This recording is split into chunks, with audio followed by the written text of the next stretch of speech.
Welcome to Negotiation and Conflict Management. Learning objectives. On successful completion of this course, students will be able to 1. Identify the potential points of conflict during the project lifecycle. 2. Explain and compare the principles of a variety of negotiation and conflict resolution techniques. 3. Apply a variety of negotiation and conflict resolution techniques. Agenda for today. Part A, conflict resolution in building construction projects. Part B, Singapore case study. Part C, being an educator, teacher, researcher, practitioner.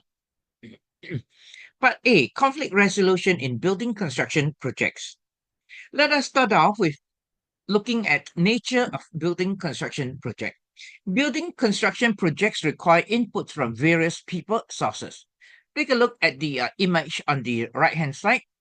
For a proposed new erection of a 2-story detached dwelling house, there are many parties involved. Developer owner, builder, professional engineer, architect, building and construction authority, and MOM, NEA with their hotline listed. Multiple interactions among different stakeholders can cause conflict. What is conflict? It is the process which begins when one party perceives that the other has frustrated or is about to frustrate some concern of his. Notwithstanding all these conflicts, the underlying rationale is achieving project goals. Conflicts. Let us take a look at this video. Get real, that's why I caption it. Two safety supervisors fighting at a construction site in Singapore. Well, okay, we have finished watching the video. Let's hope this kind of conflicts will not happen or reduce. Where else could conflicts occur? Conflict and project life cycle is next that we're going to explore. Let us take a look at the general model. 4-stage. First stage, conceptualization. This is where stakeholders objectives and set scope. Second stage, planning. Here, stakeholders undertake detailed planning, budgeting, scheduling, and aggregation of resources. At the third stage, execution of main program. This is where all the stakeholders come together to accomplish actual work. Final stage, execution and termination. Works are completed and products turn over to client. Disposition of projects, asset, and personnel. Where are the conflicts and how do they get categorized? Schedule, time, priorities, human resource, labor, technical matters, administrative procedures, cost, personality. Groups have different goals and expectations. So therefore, the expectations of all those items will be different from one and another. Considerable uncertainty about the authority to make decisions also leads to stress, leads to people having some fear. Interpersonal conflicts between parties and interests. They differ in objectives and technical judgment, expectation, cost and reward, schedules and priorities. Then we have the project manager versus functional manager situation. They have different tasks, work functions, and so that could also cause conflicts to arise. Technical and administrative procedures like method statement, works and procedures, and so of certain engineering building works, maybe equally this receiving materials and how to deal with invoices. Right. Uncertainty about authority, resource allocation, communication that will cause frustration, maybe conflicts, perhaps. Clash of personalities, we have seen quite a number, probably. All right. Another way to take a look at project conflicts would be this table. Column 1, parties at interest, project team, client, and the management. Then categorize the conflict into goals, authority, and interpersonal. That would be the next three columns in a sense. All right. And they could be, yeah, schedules, priorities, manpower cost, technical, administrative, personality in a sense. There's a way also to have a quick revision of the project conflicts. So if there are many conflicts, what can we do? So we now take a look at conflict resolution through negotiation. Now, conflict resolution is basically to lower the level of frustration of all stakeholders. So what are some methods that have been that used? Brute force, that's why you have seen the video earlier. Absolute rule of the monarch, not the king or queen, but somebody who is the ultimate final authority to decide. Rule of law. Now, this is the best way, but typically it involves time, cost. So it is a lengthy and costly approach. Establish rules and regulations to settle disputes. That would be pretty good because once the rules and regulations are set, then we can use it to settle dispute. Reduce conflict through negotiation. Here, it would be taking each conflict in each building construction project to be addressed on its own. Now, typically, because sometimes the building construction project tends to be unique and could be maybe one of its kind. So anyhow, negotiation could be a way to help to address conflict. What is negotiation? The process through which two or more parties seek an acceptable rate of exchange for items they own or control. And we could be looking at mediate, reconciliate, make peace, compromise, bring to agreement, settle differences, arbitrate, bargain, moderate. So what do you think is the best method to address conflict? Please take up your handphone, mobile, and scan the QR code, or on your computer, click on to the hypertext link. It'll bring us to Slido. Type in the word which you think is the best method to address conflict. Okay, it seems like negotiation featured quite a number of times. So let's take a look. What is negotiation?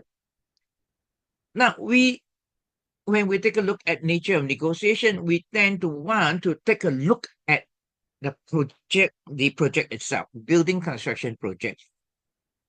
At one layer, there is a precise design of the deliverable. The other layer is how design is to be achieved. So like who is to do it, what is to be done, where is it to be done, and when is it to be done. All right. So this would be two layers of a project. The design and how to achieve this design. When we take a look at conflict resolution, there are three requirements that we have to bear in mind. Number one, allow conflicts to be resolved without irreparable harm to project goals and objectives. Allow and foster honesty between negotiators. Solutions must satisfy individuals as well as parties affected and involved in the conflict. So these are the three requirements that we have to bear in mind when we start to look into conflict resolution. Principles of negotiation. There are some principles that we now take a look when we do the process of negotiation. Separate people from the problem. Do not include personal matters. For example, last project, they did this, he did this, she did this. No, leave it there. That project has completed. Now we only take a look at the problem right in front of us. Number two, focus on interest, not position. The interest is to get a job done and have fair treatment, maybe, etc.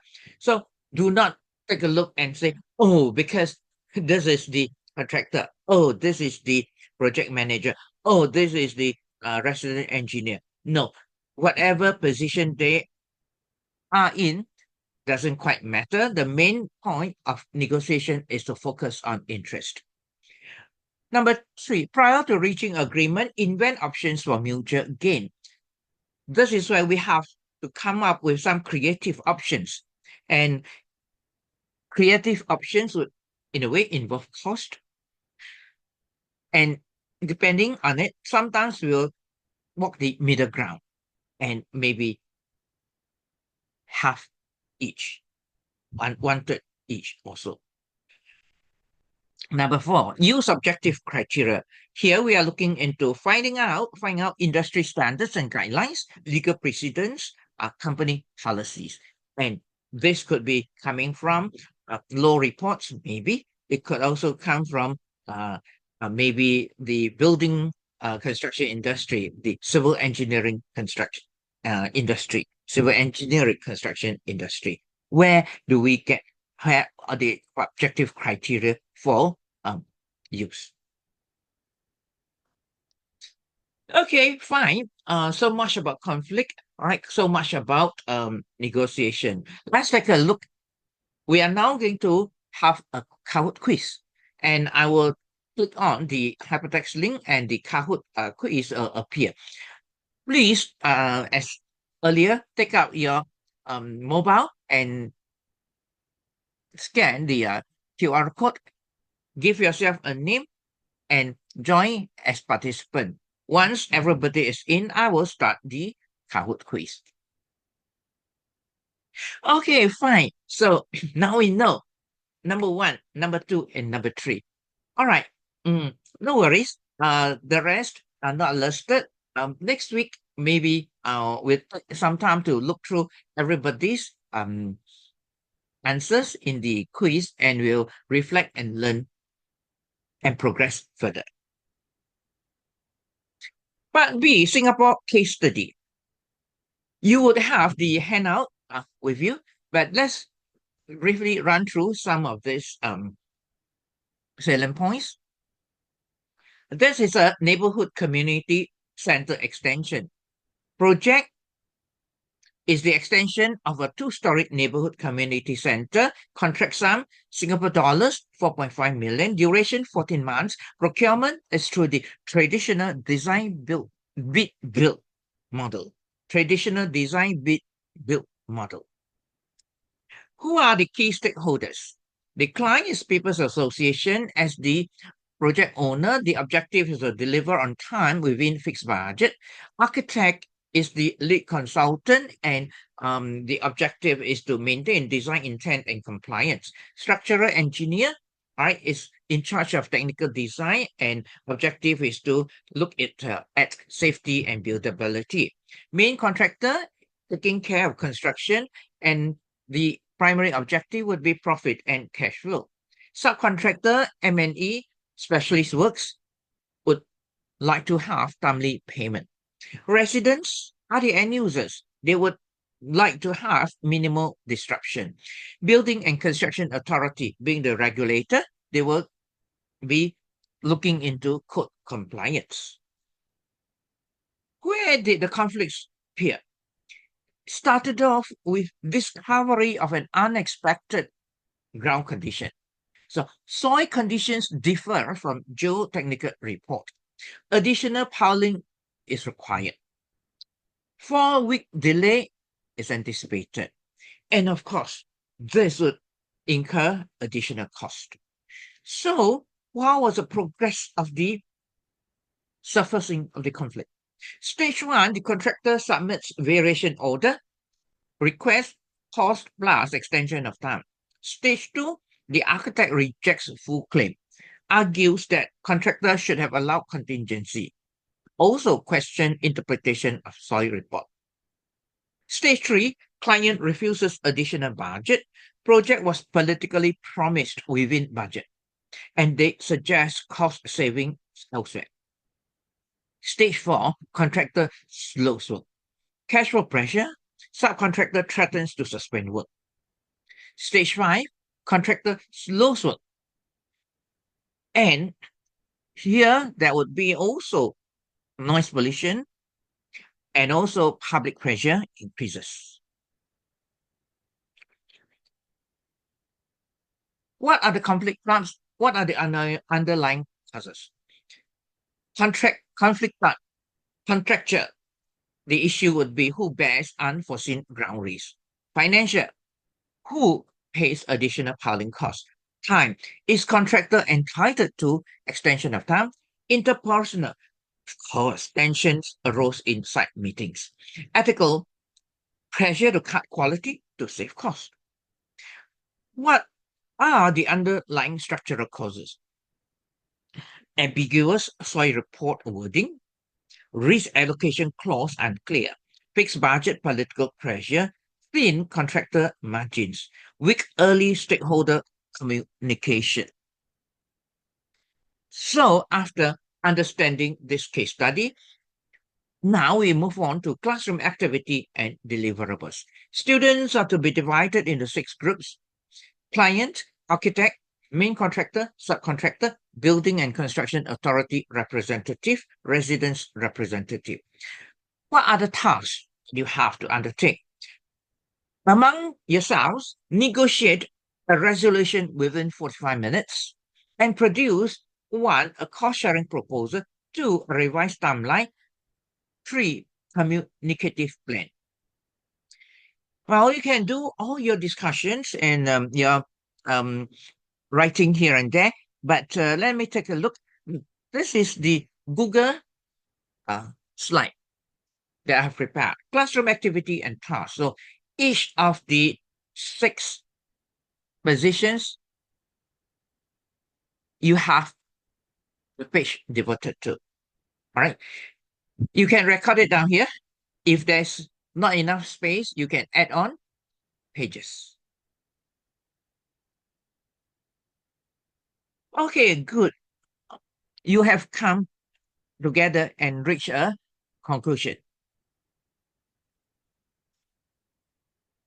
Well and good. How was the feeling? Now take a look. This is the assessment 2, conflict resolution report. All right. Choose one of the following options. Option 1, identify a real or realistic conflict or negotiation scenario from a team member's project experience. Split into 2 groups representing the involved parties and plan your approach using cost concepts. Role-play the negotiation. Then reflect individually and as a team on the process, outcomes, and lessons learned. Option 2, as for option 1, collaborate with another team but role-play. Option 3, describe and analyze 2 real-life conflict scenarios from team members. Reflect on outcomes and propose alternative approaches considering how this could apply in future situations.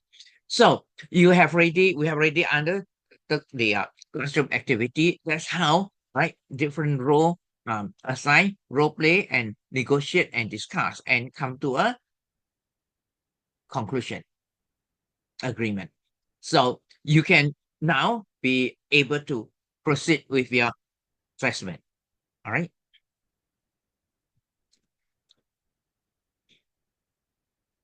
Reflection, key takeaways. So at the end of this session, what have we learned? We have learned about conflicts. Yes, thank you for flagging it up. All right. Different types of conflicts, right? Where does it occur? Negotiation, yes. All right. Thank you. Negotiation in this sense about principles, requirements, and all. And yes, we have just gone through a Singapore case study, which I hope you have taken some time to discuss, negotiate, and so. All right. Feedback on today's session. Click on the hypertext link, bringing you to the Mentimeter. And on a scale of 1 to 10, how effectively did today's session support your learning and professional development? Right. Thank you. Let's see, being an educator, teacher, researcher, practitioner. Number 1, feedback to learners. Right. I would adopt this integrated model for teaching and learning, starting from maybe behaviorism to connectivism to constructivism and connectivism. So then I would integrate some of these concepts and I will have written comments on written submission. Now, this could be physical or it could be digital, and written comments are given to guide the learners and to clarify also and to sort of provide some thinking uh, based on some comments. All right. I also would use on-site, now we call face-to-face, one-on-one discussion, and I'll relate to them how it's applied, how the concept will be constructed, how does it go into thinking and so on-site, face-to-face still, group feedback sessions. Now, it all depends. Sometimes there could be a group project, and therefore, we would like to have feedback given to these people as a group, generally, typically. Or they could be individual submissions, but somehow this group may come and meet together. And it is through this group, if they don't mind, to know what happened, which are the good points and which are the ones that could be further improved, and they don't mind sharing, then it actually is a synergy. It is very powerful, builds up more knowledge. Reflection by learners. So sometimes reflect learners by reflecting what they have done would actually be thinking and have very much feedback on that topic itself. All right.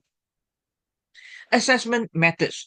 Formative and summative assessment methods can be used to evaluate student understanding and progress. Here, it includes quizzes, tests, term essays, case study write-up, expert interview write-up, site visit write-up, or sometimes it could be a literature review of a set of journal papers. Critical reflection essay, reflective journal can also be tools of assessment.